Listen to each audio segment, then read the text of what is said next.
Ce que je vais dire, c'est que ce que vous appelez antithèse n'est pas la négation systématique de la thèse. Ce qu'on appelle antithèse, c'est quoi? Écoutez-moi bien. Dans l'antithèse, je conserve la thèse et ensuite je la dépasse. Je ne peux pas dire thèse, M. Tounkara est très beau. Antithèse, M. Tounkara est très laid. Ça tombe sous le sens. Donc, quand j'ai dit, on conserve ce qu'on avait dit et on le dépasse, après avoir dit thèse, M. Tounkara est très beau, antithèse, vous dites, même s'il est très beau, il aurait pu être plus beau s'il était tel, s'il était tel. Vous avez conservé qu'il était toujours très beau, mais que vous l'avez dépassé. Ce qui est rigoureusement inadmissible, c'est ce que j'ai dit, que vous puissiez dire dans la deuxième partie ou la tête adverse que M. Tounkara, après avoir dit qu'il est très beau, que M. Tounkara est très laid. Et donc, cela vous permet d'être fidèle un peu à la perspective du sujet. C'est vrai qu'un sujet est un champ ouvert, je suis d'accord. Et surtout les sujets que vous avez au bac. Il est absolument rare, pour ne pas dire que ça ne s'est presque jamais produit, qu'un sujet vous enferme dans les limites d'une seule leçon. C'est pourquoi la consigne que je vous donne, ne partez jamais du cahier de cours vers le sujet, mais partez toujours du sujet vers le cahier de cours et vous voyez vous-même la différence. Celui qui part du cahier de cours vers le sujet, c'est celui qui se dit lan mo génn. Lan mo génn, ça veut dire mais à quoi ou à quelle leçon se rapporte le sujet. C'est la meilleure manière de faire hors sujet, de passer à côté de ce qu'on vous demande. Parce que généralement, le sujet qu'on vous donne au bac est un sujet de synthèse qui peut nécessiter que les arguments j'aille les chercher de qu'est-ce que la philosophie jusqu'à l'esthétique. C'est pourquoi j'ai dit, on ne part pas du cahier de cours vers le sujet, mais on part du sujet, de sa lecture, de sa compréhension, pour aller chercher les moyens de l'argumenter dans le cahier de cours. Et cela permet non seulement de ne pas faire hors sujet, mais cela permet de délimiter le champ à l'intérieur duquel peut s'inscrire notre argumentation. Dans le développement pour ce sujet que nous avons, vous insistez, mais sans réciter le cahier de cours de façon mécanique, sur tout ce que vous savez, sur l'opposition entre le philosophe et celui qu'on appelle tout le monde, le vulgaire, l'homme du sens commun, et cette opposition-là, elle est délimitée dans ces termes par le sujet. On ne vous demande pas de réciter tout ce qu'on vous a dit sur les rapports entre le philosophe et le sens commun, mais vous l'articulez au concept du sujet. L'opposition, c'est ici à ce niveau-là. Dire en y pensant, dire sans y penser. Et vous montrez clairement, oui, que le philosophe désirait de faire la différence entre le bien et le mal, de faire la différence entre le vrai et le faux. Il s'inscrit dans le doute, et en s'inscrivant dans le doute, dans la vigilance et dans la méfiance, il réfléchit de façon critique, là où l'autre, encore une fois, adhère. Et quand il adhère de façon émotionnelle et spontanée à l'ensemble des vérités établies par la société. C'est à ce niveau-là que vous insistez, mais vous n'avez pas besoin de réciter tout votre cours sur la réflexion critique et tout votre cours sur l'opposition entre le philosophe et l'homme du sens commun. C'est une discipline intellectuelle que de savoir s'en tenir au postulat du sujet lui-même. Et dans la deuxième partie, c'est là où maintenant on attend de l'élève sa capacité à réfléchir de façon critique. Parce que quel est le but de la philosophie? On vous l'a dit, à travers les différents systèmes et à travers la contradiction habituelle à laquelle ils sont confrontés, mais vous vous rendrez compte que simplement la finalité est de faire naître en vous cette capacité à réfléchir par vous-même et à réfléchir de façon critique, à prendre vos distances avec toutes les fausses évidences, avec tous les préjugés, toutes les opinions, toutes les croyances naïves et spontanées acceptées comme telles. Donc l'attitude de l'homme du sens commun est une attitude d'adhésion, j'ai envie de dire émotionnelle et sentimentale, alors que l'attitude du philosophe, elle n'est pas exigée du sentiment, mais elle est simplement une activité de réflexion critique, parce qu'on vous l'a dit et répété, pour l'essence, la philosophie, elle est d'abord et avant tout une activité rationnelle. Et donc, après avoir dit ça maintenant, dans le développement, en mobilisant les outils grammaticaux de l'argumentation, je vous l'ai dit pour assurer la cohérence interne, parce que je vous ai dit, attention, la qualité de votre travail n'a pas de rapport avec l'abondance de votre propos. On peut être bavard mais il est préférable d'être concis, d'être rigoureux et surtout d'être pertinent. L'autre élément, c'est les citations. On en voit très fréquemment se promener avec un petit cahier rempli de citations, s'imaginant qu'il s'agirait de les apprendre par cœur et de les convoquer à tort et à travers pour donner l'impression d'avoir une bonne culture philosophique que non. Il faut faire une utilisation intelligente de ce que vous appelez les citations. Elles ne sont pas indispensables, oui, mais elles sont largement souhaitées parce qu'elles témoignent de votre culture philosophique, mais n'en abusez pas. Il ne s'agira pas d'un défilé de mode d'auteur, mais j'ai dit, contentez-vous de 2 ou d'un maximum de 3 citations. Vous avez fait votre première partie, à la fin, citation, phrase de transition, deuxième partie, à la fin, citation. Donc j'ai dit, maximum 2 ou 3 citations suffiront à éclairer. Pourquoi vous le savez? Parce qu'on vous l'a dit, la philosophie est d'abord et avant tout un effort de réflexion, mais de réflexion personnelle. Et donc il ne faudrait pas abuser de ces citations-là. Il ne faudrait pas également les forcer. Elles devraient naturellement venir d'elles-mêmes parce qu'elles s'imposent au moment où vous êtes en train de vouloir les convoquer. L'autre élément important, c'est de veiller à l'équilibre des parties. Je conviens avec vous qu'on a forcément plus d'idées ici que là-bas, mais vous verrez vous-même, et vous êtes d'accord avec moi, qu'il serait absolument inélégant d'avoir 3 pages pour la première partie et 2 pages pour la deuxième partie, ou 1 page pour la deuxième partie.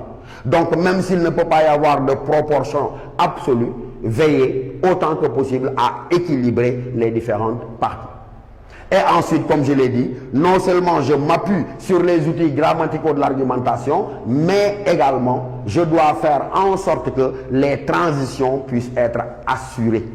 Parce que ce sont les transitions qui permettent au correcteur de surveiller la progression de mon argumentation.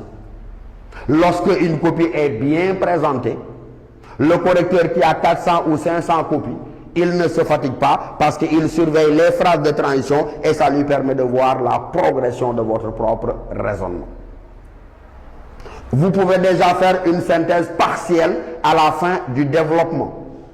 Mais n'oubliez pas que dans la conclusion maintenant, qui est la dernière étape, vous allez avoir 3 parties fondamentales dans la conclusion. La première partie, c'est le résumé, le bilan ou la synthèse des différentes articulations de développement. Et la deuxième partie obligatoire, c'est le moment par lequel vous prenez position. Ça veut dire quoi? Que vous répondez à la question posée par le sujet. Parce que dans tous les cas, on vous a dit qu'en pensez-vous, ou bien on vous a posé une question directe. Je ne réponds ni dans l'introduction, je ne trahis pas de réponse non plus dans le développement, mais ce n'est qu'au niveau de la conclusion que je prends position. La troisième chose que vous avez apprise depuis très longtemps, elle est facultative, c'est le fait d'ouvrir le sujet à 2 autres perspectives. Mais retenez-le, 2 étapes contraignantes dans la conclusion. D'abord, la synthèse, le bilan des différentes articulations de développement et ensuite la prise de position en évitant bien sûr la première personne du singulier. Ne dites pas moi je pense, mais dites de notre point de vue, à notre avis et donnez votre position donc par rapport à la question. Voilà donc les exigences minimales auxquelles vous devez être astreint lorsqu'il s'agit du travail de dissertation philosophique. Je crois que vous avez retenu l'essentiel de mon propos, à savoir que accorder une place extrêmement importante à la lecture, à la relecture et à la compréhension du sujet. L'introduction, de grâce, vous l'écrivez entièrement au brouillon. C'est le premier contact entre vous et le correcteur. Et donnez-lui envie, je dis bien, de continuer à vous lire. Vous savez bien ce que je dis. Quand je dis donnez-lui envie au correcteur de continuer à vous lire, ça veut dire que si vous commencez par écrire philosophie PHY et à aligner les fautes dans la première phrase, il vous lit, mais quelque part la note est déjà donnée dans son esprit. Donc ça veut dire quoi? Travaillez, retravaillez votre introduction en sorte que, encore une fois, elle donne la promesse d'un développement et d'une conclusion conséquente. C'est pourquoi donc il faut lui accorder toute l'importance. Et je vous ai dit, dans cette introduction, il y a une étape fondamentale à laquelle le correcteur attache la plus grande importance, c'est l'étape de la problématisation. Ça veut dire quoi? Il part du principe que, comme je vous l'ai dit au début de mon propos, philosopher, c'est être capable de voir la difficulté, de voir l'ombre dans ce qui paraît être évident, l'ombre dans ce qui paraît être de la lumière. Et donc c'est à partir du moment où vous aurez montré clairement le problème posé que véritablement vous vous êtes donné les moyens presque d'avoir une bonne dissertation. On pourrait multiplier les sujets. Parce que c'est cette étape-là qui est importante. Et généralement, la difficulté prend la forme peut-être d'une contradiction. Un autre sujet, déjà sorti au bas, juste pour qu'ensemble, on s'habitue à voir la difficulté et à réussir notre problème d'articulation. Le sujet dit, un acte peut-il être inhumain? Mais je n'ai pas de problème. Quand le sujet dit un acte peut-il être inhumain, mais vous vous dites tout de suite, attention, qu'est-ce qui fait problème si je vous posais la question à l'un de vous? Je crois que n'importe lequel d'entre vous mais pourrait tout de suite me dire, Michel, il y a problème. Il y a problème à demander, mais un acte peut-il être inhumain? Et où se trouve le problème? C'est évident. Il est dans la contradiction qu'il y a. Le problème, disais-je, est dans la contradiction qu'il y a entre un acte et un humain. Parce qu'en principe, un acte posé par l'homme devrait-il être inhumain, mais un acte posé par l'homme, on devrait en dire qu'il est humain. Et donc le problème, c'est de se demander comment un acte posé par l'homme peut-il en même temps non pas être humain, mais être inhumain. Et vous voyez déjà. Travaillons toujours sur un autre sujet sorti au bas. On vous dit,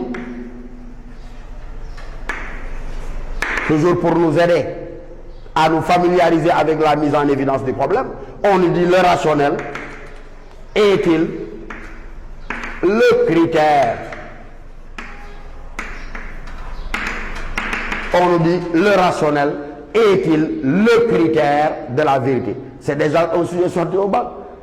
Et vous êtes capable vous-même de me dire, mais qu'est-ce qui fait problème? Ce qui fait problème, c'est qu'on puisse me demander si le rationnel est, je souligne volontairement, si le rationnel est le critère de la vérité. Si la question était, le rationnel est-il un critère, vous me direz que la question n'a pas besoin d'être posée. Mais donc ce qui fait problème, c'est qu'on puisse me demander si le rationnel est le, sous-entendu, le seul critère de la vérité. Pourquoi cela fait-il problème? Parce qu'on vous l'a appris. Le rationnel, dans rationnel, nous avions ratio en latin qui signifie la raison. Et donc ce qui est rationnel, c'est ce qui est établi par la raison. Or, on vous a dit, dans le cours sur philosophie et religion, sur philosophie et mythe, sur philosophie et magie, qu'il y a des vérités autres que rationnelles. Ça veut dire quoi? Il y a des vérités qui ne sont pas de l'ordre du rationnel. Et s'il y a des vérités autres que rationnelles, comment le rationnel pourrait-il être le seul critère de la vérité? On pourra multiplier les exemples. Prenons-en un dernier. Bac 2013, peut-être, si je me souviens bien. Le sujet disait, vouloir la certitude, n'est-ce pas tuer la philosophie? Voilà ce que disait le sujet. Mes chers élèves, si on fait le même travail, dites-moi où se trouve la difficulté. Vouloir la certitude, n'est-ce pas tuer la philosophie? Qu'est-ce qui fait problème? C'est évident. C'est qu'il y a deux notions contradictoires, et ces deux notions ici, mais on vous l'a déjà dit et vous le savez, c'est la notion de certitude et c'est la notion de philosophie. On vous a tous répété, à s'inquiéter, ce mot de Bertrand Russell, vous vous en souvenez? La valeur de la philosophie, disait Bertrand Russell, doit surtout résider dans son caractère incertain. Et si la philosophie donc baigne dans une incertitude permanente du fait de l'impossibilité pour elle d'apporter des réponses définitives à ces questions-là, tout le monde sait donc que le jour où la philosophie se fera certitude, elle cessera d'être philosophie. Donc la difficulté, comment demander si la certitude ne tuerait pas la philosophie, si on sait que par essence et par définition, la philosophie, elle se veut incertaine parce que n'admettant jamais de réponse définitive.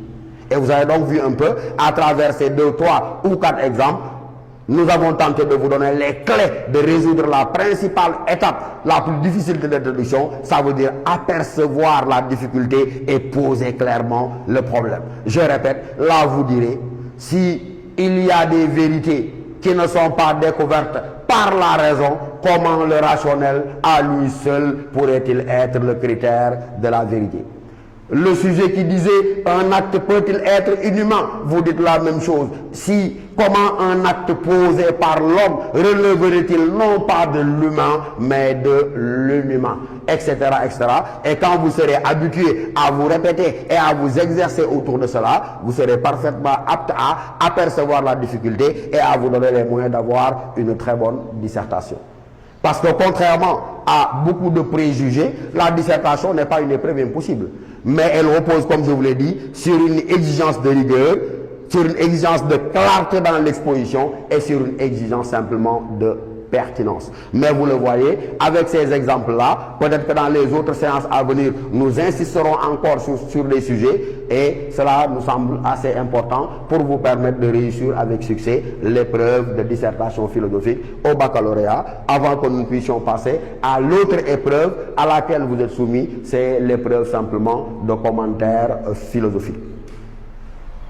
Excellent. Bonjour.